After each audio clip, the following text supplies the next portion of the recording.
šunis, dėl to, kad jiems tiesiog bus patogu.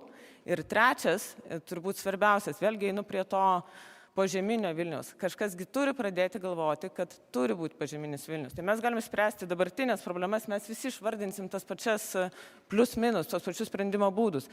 Bendruomenės yra numeris 2, tai reiškia patį skatinti poreikį, ir numeris 3 yra požeminis Vilnius, kuris turi metro, kuris turi ir 100 aukšto, jeigu reiks, ir prireiks mašinų parkavimus. Ačiū.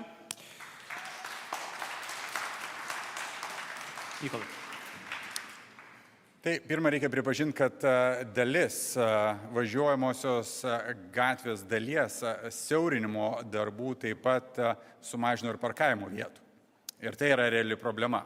Tai tą procesą reikia stabdyti ir ten, kur buvo sumažinto parkavimo vietų, neišvengiamai turime kompensuoti padidindami naujomis parkavimo vietomis. Dabar kaip tą galima padaryti?